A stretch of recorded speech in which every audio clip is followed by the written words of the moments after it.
job. I mean, I can remember when we used to type our stories and on typewriters, the people in the media today don't know what a typewriter is. My wife doesn't know why I keep them, but I still keep them. I have them in my attic. I must admit, it's a lot easier typing on a computer. We're joined by Flyers beat writer Sam Carchidi from Philadelphia Flyers. We read this stuff on Philly.com. Can't go fast on it because he's skipping. We're following Sam around like he's some movie star. What's going on? I don't get it. I don't know. The cameras are on our faces here. They're doing a life, the life of a sports writer. For some reason, they picked me. Well, Sam, I'm picking you again, and I'm glad you're here.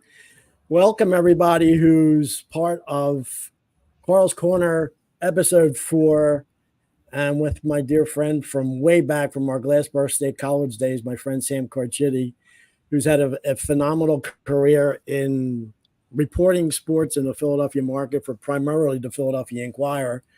And before that, a small paper here in the South Jersey area. Now, I'm here in California, and the technology is wonderful that we could be on coast to coast almost. And welcome, Sam. Thank you for being on this episode. And welcome. That's all I can say is welcome again. And great to see you, Carl. Awesome to see you. And my old WGLS buddy from our Glassboro State radio days. Our Sunday night's sports program. How were we on for like an hour or 2 hours? I don't remember, to be honest with you, but I know we had to get the AP ticker and read pull news off the AP, and we had to ad lib, and we had fun. We talked a lot of Flyers back then as well. Well, yeah, we have pretty much the same background as far as sports goes. Before we did our little prep before we went live, we talked about our youth with the youth of today, but with the use of computers and their phones, they're trying to do games and whatever. But we went out and played ball. We were outside all day, summertime. In the winter, we would play snow football in the snow. And you were just saying about playing just wiffle ball. But yeah, we come from a different era, and sports was our main thing that kept us going with the Philadelphia. We played a lot of street hockey, and we actually, in my house, we played street hockey. I don't know how my mom, rest her soul, put up with us, but we played street hockey inside our house and we had a little den, and the piano bench was the goal. And if you can believe that, and we just would fire slap shots off the wall, and I don't know how she let us do that, but God bless her. Well, you know my cousin Vince, and we've had a couple talking with cousins, and we would talk about his family's place in the northeast of Philadelphia. I was in Barrington, and we would use a sock, and we use like our little goals. We would use a sock, and we would make up games. But you brought up street hockey. This is after we were doing that Tom Hoffman, but I was a referee, and I actually had the Runnymede Street Hockey League on Garden State Cable, their championship game against Cherry Hill against Barrington. And people just think that, playing street hockey or whatever is a new fad. Back then, that was after our ragtag group with, Tom Hoffman's crew, when we used to play at in Blackwood, that school, and what was it? Highland High School. Yeah, it was in the mid-'70s. Yep. Yeah, that had no background. You shoot the ball pit, and you'd have to run for like 60 yards. Yeah. So anyway, Sam, we were both at Glassboro. I went another direction. You started right immediately at the Record Breeze, to give you a little bit of a background. Yeah, little paper in South Jersey, and I cut my teeth there, and then I went to the Philadelphia Inquirer as a part-timer, covering mostly high schools. Covered high schools, loved every minute of it for about 20 years. But during that time, I also covered Phillies baseball, and I guess for the last 16 years, I covered the Philadelphia Flyers hockey team. Also did the Eagles for a year, and a lot of other fun stuff. But it really did seem like work. It was, I never looked at a clock like people say, when's this day going to end? I always wanted more time because I always had, stories to do or ideas, and it never seemed like a job. So I was fortunate really to to have a job that I really loved. And I always tell my kids, make sure you're doing something that doesn't seem like work. And if you can, you're going to be very lucky. And I'm one of the lucky ones. But I wanted to be a pro athlete, like I'm sure you did, and thousands of others did when we were growing up, and quickly found that I wasn't going to be good enough. And I said, well, the second best thing is being a sports writer. You get paid to watch these games. And I used to go to old Connie Mack Stadium with my best friend. We were like 9 years old, 10 years old. And his father, Jack Carchidi, believe it or not, covered the Phillies for the Courier Post in New Jersey. So he would take us occasionally to the games, and we would get to sit in the press box at 8, 9 years old. And I looked at these guys that were covering the game. They're eating free ice cream, drinking free soda, eating free popcorn. And I looked at them and I said, these guys get paid to watch baseball? This is a pretty good gig. And that kind of stuck with me, even though I was only, like I said, maybe 9 years old. And so in the back of my mind was that one day, if I can't make it as a pro athlete, I'm gonna be a sports writer. And so I got to thank Jack Carchidi for planting a seed when I was real young. And I'm fortunate it did work out. What got you first? You went immediately to the Record Breeze after college? I did. I was actually working for the Record Breeze during college, and started working for the Inquirer during college too. They came in to one of our classes and said they need somebody to write the football shorts, like maybe 2 paragraphs on each game. And I think that was my junior year in college. And so every Saturday I would go to their office and write shorts on football. And then I had some story ideas and asked them if they would take certain stories, and they did. And then, but I did that for a lot of years. I did that for the Score Service for 7 years as a part-timer before I got a full-time job there. So it took a lot of perseverance, but thankfully, it worked out. So I was actually writing for 3 different papers at one time just to pay bills, because when you're a part-timer, you don't make much money.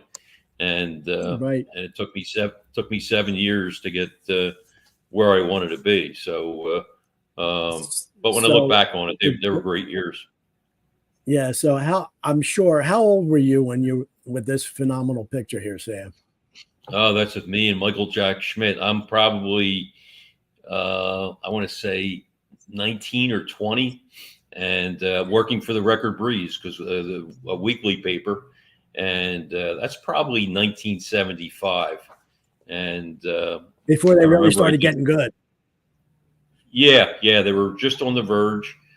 I remember covering the playoffs in 76 and 77, the famous Black Friday game against the Dodgers, where the Phillies blew a 4-2 lead with 2 outs and nobody on base in game 3. It was a best-of-5 series.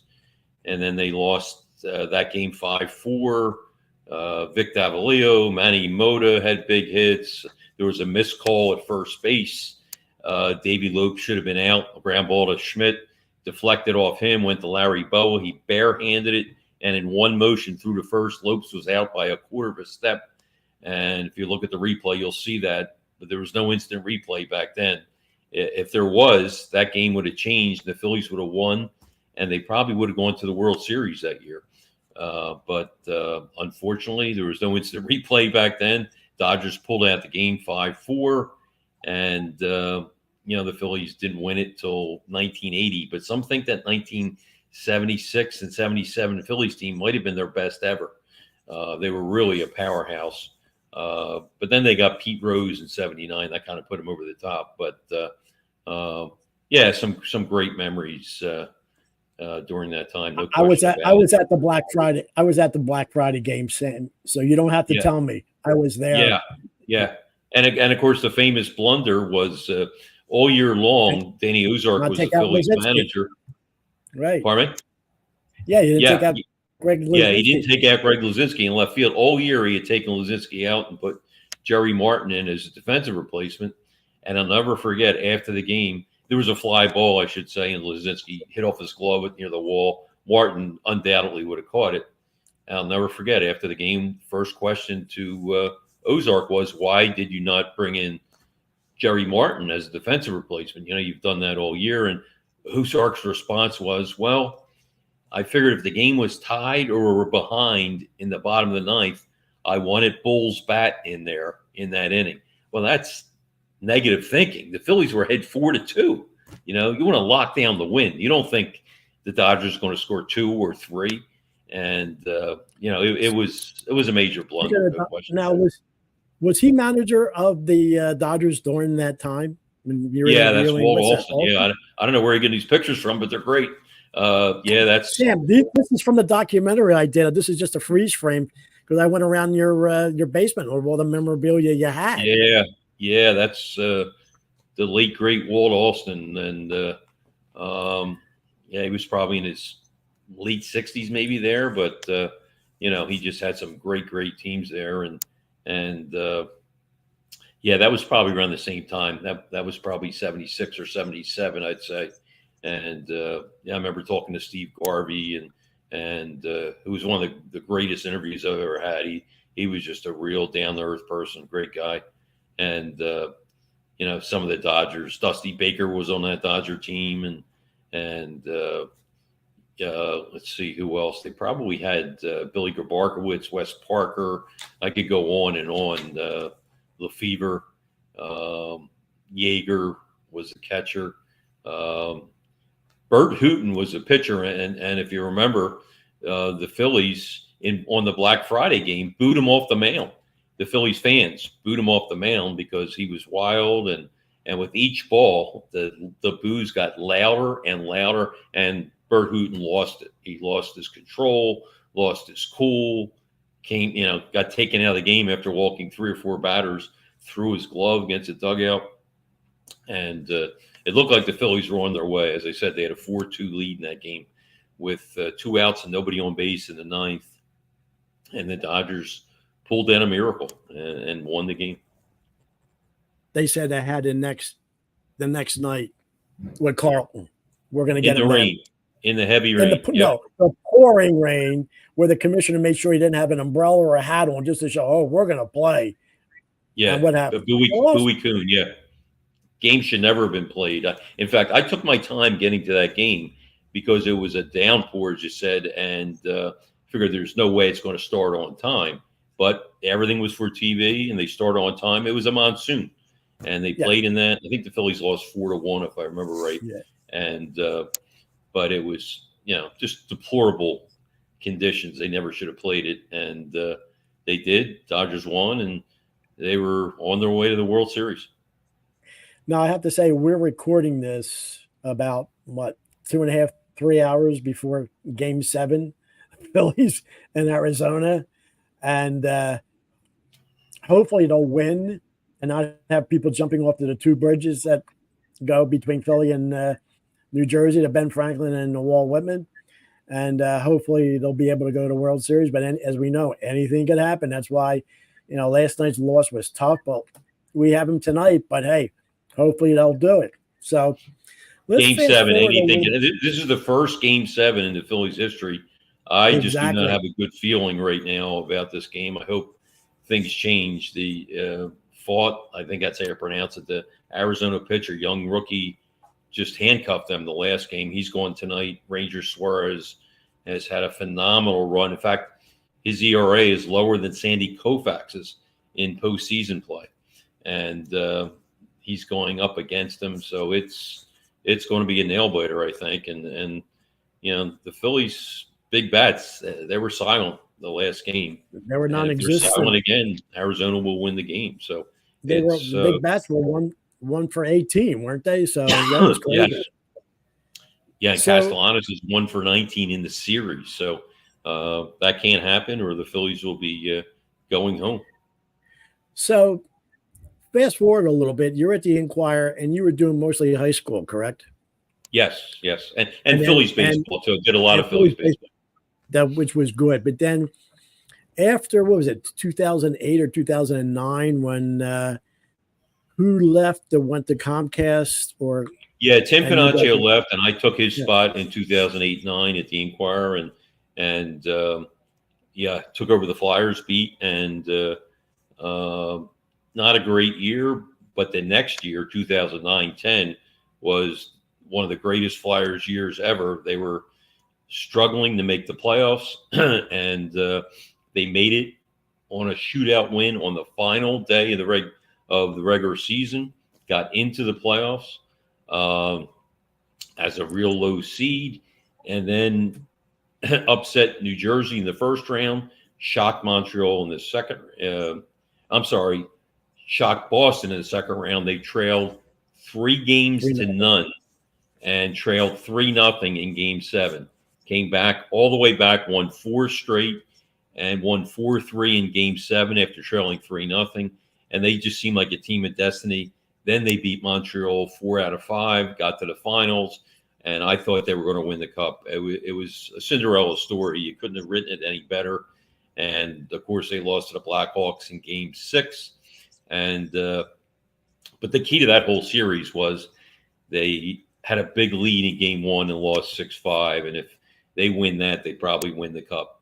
And so, as you know, Carl, they haven't had a Stanley Cup since you were a season ticket holder way back in 74, 75, and they won the previous year. So it's been almost a 50-year drought. And I'm fortunate. I'm co-writing a TV project right now, a TV series. We hope it's 8 parts for 2 years, so 16 parts altogether on the Broad Street Bullies of that era. And it's basically a story about the Flyers off the ice more so than on the ice. Everybody knows what happened on the ice. They won 2 straight cups, and they were the darlings of Philadelphia, but despised by the league and despised by fans around the league who weren't in Philadelphia because of their except January 11, 1976. when they played the Russians. But because of their fisticuffs and all their rough play and their physicality, people hated them. But as you said, the game against the Russians, everybody was for them then. But so we're writing this, and we're gonna talk to we talked to almost all the players and their wives and people that work for the team, and we're gonna show you what those people were like off the ice. I'd say 25% of it is going to be about hockey, but the rest of it is their personalities. Dave Schultz and Bobby Clark and Fred Shiro and Ed Snyder and on. What their personalities, what their day was like off the ice, and the conflicts and the ups and the downs. And I don't know if you or viewers have seen Winning Time, the Lakers story about Magic Johnson and Kareem Abdul-Jabbar. Similar to that, only I think it's more positive than that, more positive story. So we're excited about it, and we're in the middle of writing the second episode now, and then we're going to show it to Netflix and HBO, and hopefully we'll get it on the air in maybe by the fall of 2024. That's our goal anyway. So, but those Broad I Street reached out to Bullies, the person that I knew that was part of that, but obviously they declined for other reasons. But now, have you started shooting yet, or are you just still writing it? Oh no, we have to write it first, and we, like I said, we're on the second episode. We may have to do a sizzle, which, as you know, is like a 6 or 7 minute synopsis of the whole thing. Now, if we do that, then we'd have to shoot, with actors. This is not a documentary; it's actors and actresses playing the characters. So we may have to do a sizzle and show that to the networks. Or hopefully they'll be so interested in it and engrossed by the what is written that they'll give us the go-ahead to do it, and that's our hope anyway. And like I said, we were hopeful of doing it, having it ready for 2024, the fall of 2024, because that would be exactly 50 years since they won their last cup. Well, like I said, I would be looking forward to it. If I could help out in any way as one of those rabid fans in that spectrum, let me know. And, I'm out here too if there's anything I can help out with. Yeah, you can be one of the crazy fans in the stands. I'll be old now, though. But, this going back a little bit now, I know with our technology now, if we had this 20, 25 years ago and a person that we knew that had this little local TV show throughout South Jersey, and how I actually ended up meeting you again after so many years was with this show. Wow, Frank the Animal by Lois. Who's that guy Yes. with the black hair on the right? Wow. I don't know. I can't remember him back in the day, but it just so happens that, Lucy was ahead of her time, having a daily sports show from 6 to 7 on local. In Atlantic City, yeah.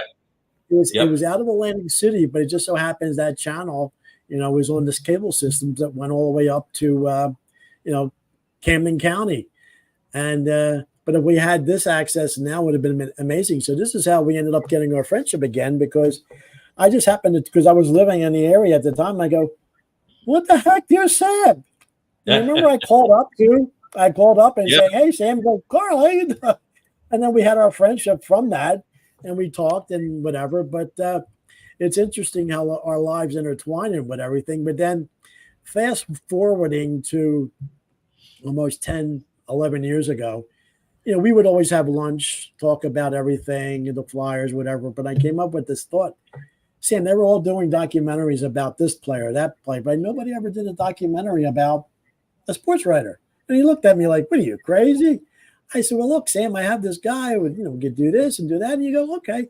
And you pass it along to the Flyers management and whatever. And they allowed us gracious access. There was some of the best 6, 7, 8 weeks I've had. And, came out with that little opening segment from that documentary. And I actually have a lot of pictures from back in that whole time. I took not only that, Jack had the camera, but I had my photography and, you in action. We're talking about you, but this is the press room after a game, after that 2012 run. And that's that was a fun time. You did a great job on that, and it's funny you say that's the press room, because the guy who allowed us to do that, Zach Hill, was the Flyers public relations director for 30 years, and he retired last year. And there he is, right there. Right. There's Zach. Yeah, good call. Yeah, there's Zach in the front, and Zach is one of my favorite people. And he retired after last year, moved to Ohio, lives on a lake out there. But this Saturday, the Flyers are going to honor him, and they're in a new press room now. This is the first year of it, and it's going to be called the Zach Hill Press Conference Room. And so they're going to have a little ceremony on Saturday, and I'm excited to see Zach. I haven't seen him in about 6 months or so, and he was really behind this project. How nice he is. Now, when you were out here in 2019, New Year's Eve weekend, when the Flyers were at Anaheim and the Staples Center on New Year's Eve, and you gave me that direct access, the press room and everything, and the locker rooms, whatever, and you introduced me, and you remember calling, and look, it was 12 years. Like, come on, Zach, I know you say you remember me, but no, he did remember me because we had the camera and we did that, and evidently he did see the documentary. Yeah, no, Zach is a very sincere, genuine person. And he took his job very seriously. He used to do the 76ers at one time, and but just a wonderful person, and it's a great honor. I know you didn't realize I was taking pictures, but this is where you're at with Wayne. I Wayne think Fish, that's Michael Raffle, and that's Joe Seville, who back then was Zach Hill's assistant. He's now the number one guy. He replaced Zach as the public relations director. And Michael Raffle was a character, and I believe he may be playing in Europe now. But boy, that brings back memories. That's that's 2019. How many years ago is that? That's 2012, I guess. Right? No. This is 4 years ago. This is when you were out in Anaheim. This is when you. Oh, okay. I was going to say, I didn't. Yeah, because I'll switch. The hair is gray there. It was black in the other picture. Yeah, so I was wondering about that. Okay. Now here is, I know you were doing reporting, but then you were doing Philly.com. You were actually doing what? A video intro and outro for that, for this website? Yeah, we would do a post-game wrap-up after the game. We would do it, and they would put that on the website. It was called Philly.com then. It's now called Inquirer.com now. And, we had a good time doing that. In fact, Dave Isaac, who ended up leaving Philly.com and going to the Courier Post, he would interview me a lot for this post game wrap up, and then he ended up getting the Flyers job for the Courier, and so we covered the Flyers together, and it's just amazing how people go from one website to another and one paper to another, and but we're all connected, and but and getting back to Zach Hill, we'll all be together again this Saturday, which is going to be fun. All people who covered the Flyers over the years will get together for Zach's big event. Well, I know he probably won't remember me, but say, hey, tell him I said hello and we're doing a podcast now. Okay, now, I know it's all tough. And I knew Mark Narducci from Atlantic Audubon Cable back in the day, but he couldn't find a desk. So he's writing on the ground, Is that Mark? I couldn't even tell. Yeah, I guess that is. Let me take that off. Let me take that off so you can see. He's writing. Yeah, I think we were on deadline and he was writing down some notes. That was at the Prudential Center when the Flyers were playing the Devils and they ended up losing the series up there. And there was no chair. And he goes, I'll just write on the floor.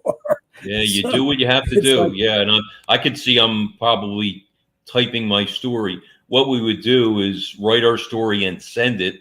And then they would say, give us a couple quotes after the game's over. And maybe you had 5 minutes to deadline. So I didn't even have time to go upstairs, take the elevator. Sometimes the elevator is slow. So you have to type it out on your phone and send it over. Yeah. To save 5 minutes. Action in a press box. Yeah, it doesn't look much different now, but it's going to be renamed the Jay Greenberg press row next month because Jay passed away a couple years ago, and they're going to pay tribute to the late great Jay Greenberg, who covered the Flyers for many years. But not much has changed from that view, though. Ed, from the press box, it still looks the same. Sam, a lot of those iconic reporters have all passed, like Phil Jasner for the Sixers, and a couple of other people have passed, and it's just like, oh man, we're getting older, and they're gone, So. Oh, we've lost so many people. Yeah, Stan Hockman and Bill Lyon and Frank Wilson. Great people. It's a disaster. Writers. It's a disaster. Yeah. Well, speaking of, I love Stan Hockman. I used to love reading him. I remember him talking about, actually, when Comcast started and they started Daily News Live, that was an addictive show. And I know they would have you on every once in a while, but then actually it got to become Philly Sports Talk. And you were on there quite a bit. I know it's not the greatest of picture for you, but, you being on. But eyes closed like I'm kissing somebody. I know. But whoever freeze framed that for you. But give you an idea that they would call you on XM and they would put you on local, TV. Yeah, I have to give a shout out to Michael Barkan. He did a great job. He's still obviously there. It's now called NBC Sports Philadelphia. Did a great job of making everybody feel comfortable, and you need somebody like that. That's sort of the quarterback of the whole situation, and he was a great leader in doing that. So we had fun doing that show. Yeah, but then showing that how crazy it gets the media after a game, and this is after a game, and Giroux and you being there, but it's like I'm like I had to pinch myself all the time. I had this direct access to it, and it was simply amazing. But then with Pinocchio and Wayne waiting for a press conference afterwards, So yeah, we tried to get in the front row because Twitter, which is now X, of course, we wanted to get videos up on Twitter. So if you're in the first row and with your phone camera, you don't have to dodge between writers and you get a clear shot. So I would always try to get in the front row. So whoever was doing the interview, you could get a quick, 40-second video and send it over to Twitter and post it real quick. Stuff you didn't even have to think about, obviously, 10 years before that. But the media world has changed, some for the better, some for the worst. But it's showing you getting waiting for you to ask a question too. They gave you a microphone, but somebody was still talking. That was probably Peter Lavalette press conference, I think. Yes, it was. Yeah. So, yeah, good times, and just a different world, though. I think back to how it was then, and there's Labby. Yeah, Yeah. you think This how is it was 2012 then, now. Now, is that what the it's like furthest they've now. been to since then? They haven't gone Pardon me? any further than this. They haven't gone any further in the playoffs since that year, correct? No, they've won one playoff series in the last 11 years. So it's been tough sledding for them. It really is. But at least they're in a major rebuild right now, and they're doing it the right way. I think in the past they've had kind of a half-assed rebuild, if you will. I mean, they would try to go with some young kids, but then add a couple free agents that they thought might get them to sneak in the playoffs. And that shouldn't be the concern. The concern, who cares if you just make the playoffs, if you're just going to go right out? The concern should be to build with youth. And when you do get in the playoffs, by the time they mature and you do get there, you're not just a playoff team, but you're a legitimate Stanley Cup contender. And they really haven't been that since 2010. So, yeah, we'll see. I think they have new management now with Danny Briere and Keith Jones, and they seem to have the answers, and they have connections to other teams, and when they do get closer, then they can start adding free agents. But right now, there's no need to add a big time free agent because it's not going to be the guy that push you over the top. But as these young guys develop, guys like Noah Cates and Cam York, and I could go on and on. As they develop, Tyson Forster and Bobby Brink, but as they develop, and maybe a couple of years from now, that'll be the time to add the free agents, and hopefully that'll put them over the top. They have a goalie that can, win a cup, I think, with Carter Hart, but they don't have all the pieces around him. But it's going to take some time and patience, but at least they have a plan now that they're going to do a major rebuild. Actually started a little bit last year, and they're continuing it this year, and I think it's a good plan. Well, Sam, I have to say that I remember a couple of years ago when a certain incident about a certain statue, I won't go into detail, I called you railing about it, and I think you know what I'm talking about. And I say, oh yeah, we could talk about it. Kate Smith statue was it's covered. The curse of Kate. Now, do you really think that a lot of people say that, and if you really think if Ed Snyder was still there, that would have happened? No question, it would not have. No, it just Kate had done some things in the past when she was like 20 years old. She sang a song for a movie that the producer told her to sing. What she'd have a choice, and and some African American people also sang this song. 1940s. Pardon me? It was in the 1940s this happened. Yeah, did I say the 20s? She was in her 20s. Yes. Yeah, I'm sorry. And if anything, Kate Smith was someone who fought for equal rights. She had African Americans on her show. She gave them their big breaks. She was one of the most famous people in America in the 40s. Not only did she have her own national TV show, she had her own national radio show, which was on a couple times a week. And she promoted togetherness of the races. And the Flyers did no research on it, unfortunately. And the Yankees had taken God Bless America off the air because they said it had racist, some of her songs had racist overtones back in the 40s and 30s. And as I said, Kate had nothing to do with that. And the Flyers, just in a knee-jerk reaction, followed the next day and did the same thing. And it was totally unfair. It's just a shame, as you mentioned, that Ed Snyder wasn't around. But that statue is in hiding. It's very close, I'm told, to the Wells Fargo Center, but it's in storage.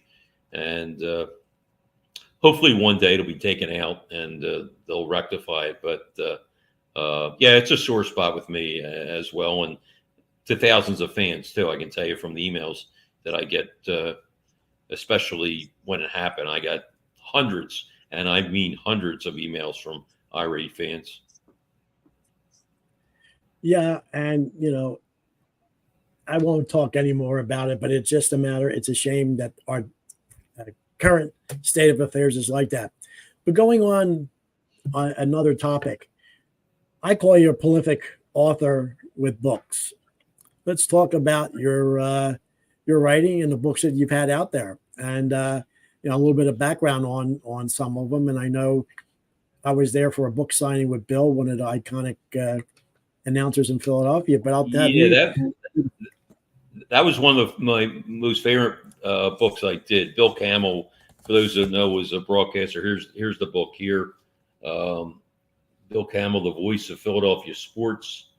And in fact, the first name that I proposed was Bill Camel, the voice of Philadelphia.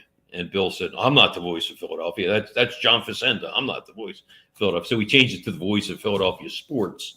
And he went with that. You should have said that was the voice of God. Facenda was the voice of God. That's true. Well said. But we had a great time doing the book, and we had the nice thing is we had a CD of Bill's famous calls that went with the book. So his final seconds of his call of the Eagles NFL championship game. There was no Super Bowl back then in 1960. That's on this CD. We also have his call Wilt Chamberlain's 100-point game, calling Richie Allen majestic home runs going over the roof at Connie Mack, and on and on. And you don't remember the one I always loved. Frank Robinson had one over Coca-Cola and called it a transcontinental blast. Oh, yeah.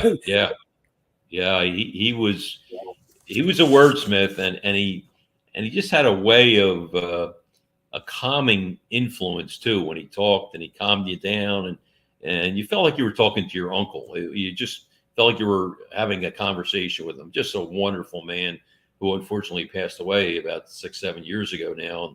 And I miss Bill so much. He was the voice of the 76ers, and he was there during some good times when Wilt scored his 100 points, but also there during some tough times when they were 9-73.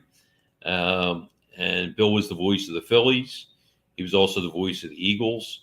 He was one of WIP's first voices. He did the 1960 championship Eagles game. He did the 1960 championship game. Right. But then you also have to talk about when the Phillies moved to the vet, that the sponsorships, why he wasn't brought along and Harry was brought in, is because evidently a certain beer sponsor they wanted to make a change, and that's why he left the Phillies. He was connected. The Phillies told him that he was too connected to Ballantine beer, and their new sponsor when they went from Connie Mack to Veteran Stadium was Schmitz, and they said that was part of the reason they got rid of him. But it was a lame excuse. That wasn't really the reason, because the other announcers at that time were By Som and Rich Ashburn. They were just as connected. In fact, I have in my office a poster hanging up, and it says Ballantine 3-ring beer, and it's got a picture of Bill with Richie Ashburn and By Som. So, and poor Harry Callis came from Houston.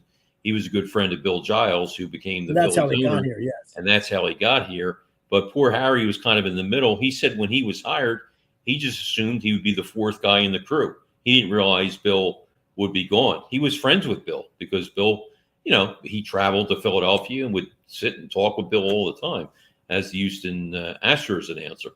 So Harry was caught in the middle. But to their credit, they had a great relationship. They even worked some Big Five games together at one point down the road, and they were friends. Bill's problem was not with Harry at all, and Bill got a raw deal, but he bounced back on his feet and got the job with the 76ers, and then he became a pioneer when WIP went to All Sports Radio. Exactly. Bill was one of the first guys on there, and he really gave them credibility. And I know just did a great job. He had the 10 a.m. to 2 slot. But yes. I'll never forget, there used to be Tom Bodette from Motel 6. He used to be an advertiser. And one time he came in out of the commercial, he says, well, they ain't going to leave a light on for me. So he had those little comments about stuff. So Sam, the little couple, another 5 minutes that we have left, why don't you just talk about some of the other books that you've done? Yeah, here. And, let the I know people you know. told me to grab them. Here's Hold one, it up a little bit more. There you go. Miracle in the Making, the Adam Talaferro story. It's the first one I did. Been fortunate to do, I think, 5 books. I'm working on the 6th now on the Broad Street Bullies and kind of a retrospective on 50 years later. But the Adam Talaferro book, and I'll talk about that in a second. But this was with the great Lou Nolan. If These Walls Could Talk. Lou, of course, has been their public address announcer since their inception. I should say he's been with the Flyers since their inception. He became the Flyers PA announcer in '72, but from '67 to '72, he was in their PR department. But he's a gem too, just like Bill Camel. And there you go.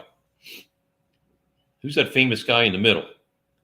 That was at Barnes & Noble. In fact, Lou and I, they asked us to do another book signing, even though that book came out, it must be 6-7 years ago. They asked us to do another one, another book signing at Barnes & Noble. So we're probably going to do that in December. If I start talking about the Adam Talaferro book, that was such an inspiring book to do. For those that don't know, Adam was a defensive back for Penn State, was paralyzed making a tackle at Ohio State in 2000. He was a true freshman, 18 years old at the time, and was told by 3 different doctors from 3 different hospitals that he would never walk again. And miracle, he walked out of McGee Hospital in Philadelphia a few months later. And, he still walks with a pronounced limp. He still has some nerve damage in his hand. So his hand is probably like this. But, other than that, he's totally healthy. He got married, has 2 beautiful kids. He went back to school. He can never play sports again, of course, but went back to school, got his law degree, worked for probably 3 or 4 different firms. And then he worked for Bristol Myers, and now he works for Johnson & Johnson. And he's also in politics in South Jersey as an assemblyman, and just an amazing story. And we're hopeful of telling his story and making a movie out of his story. We've been talking to a lot of people about that, and that's our hope right now. And Jeff Hare, who is doing great work on our project with the Broad Street Bullies, is also involved with that. Jeff is a producer, movie maker. He works, does a lot of stuff for Lifetime, and has done some great movies on the screen as well. So he's involved in that project as well, along with the Broad Street Bullies project. So yeah, I've done a couple other Flyers books, and it's been a fun ride. I remember talking to the late great Bill Lyon when I was starting the Adam Talaferro book, and getting some advice from him on whether he thought it was worthwhile to do it, because it's very time consuming. And he said, if you have a chance, do it, because there's not a more satisfying feeling to, have a book done that you can be proud of and have your name on it. And he was right. I did that with great Scott Brown. We did that together. And Scott he went to Penn State years earlier, but he kind of did all the legwork at Penn State, and I did all the legwork in New Jersey and Philadelphia with McGee Hospital and with some of Adam's teammates, and we put it together. I would write one chapter, he would write the next, and we went back and forth, and emailing each other and different ideas. And I think my dad gave me probably the biggest compliment. He said, I read the book and I can't tell who did what chapter, because you both have similar styles. And I said, that's a compliment, because we wanted it to read very smoothly. We didn't want it to seem like there were 2 different styles. And so, Scott and I put that together, and Scott has probably done 7 or 8 books since then. But getting back to Adam Talaferro, what a wonderful person. And I hope that his story can inspire other people who have had, tragic injuries. But he's one of the fortunate ones that beat paralysis, and they've made a lot of advances on paralysis. And that was probably the most inspiring book I did. But I think the most fun books I've ever done were the Lou Nolan book and the Bill Camel book. They were a little lighter. I also did a book on Kevin Everett of the Buffalo Bills, who was paralyzed, and that was inspiring as well. He was a tight end with Buffalo, and his career ended. But how about the one that you were promoting when you were out here with Wayne? It was the 50, had the big 50 on it. I know I have. Yeah, that was the 50th, the big 50. It was 50 things that kind of identified the Flyers. And Wayne Fish and Wayne has covered the team since 75, 76. And yeah, we had a great time doing that book as well. I forgot we were promoting that back then. But yeah, so I've been fortunate over the years. And like I said, the latest book we're doing is Jeff Hare and I are doing a book on kind of a retrospective 50 years later with the Broad Street Bullies, where they are now, and some behind the scenes stuff that people don't know from the 1970s. Well, yeah, it's I knew I had a picture of the one with you and Wayne, but I was going to play that little clip I did off my cell phone for a bit of promotion. But we could hold this. Sam, I'm inviting you to come back for another time because we've been speaking for a little over 45 minutes, but we still have a lot more to talk about, don't we? We do. We could probably talk for a month and still have a lot more to talk about. I'm saying, please, if you could be maybe a once a month, maybe once every couple of week guest to come on and give us the update on the progress of the Flyers project, and then if you could actually have, the producer on here, maybe talk about it. Yeah, Jeff Hare, sure. Jeff lives near you. He's in Los Angeles, California.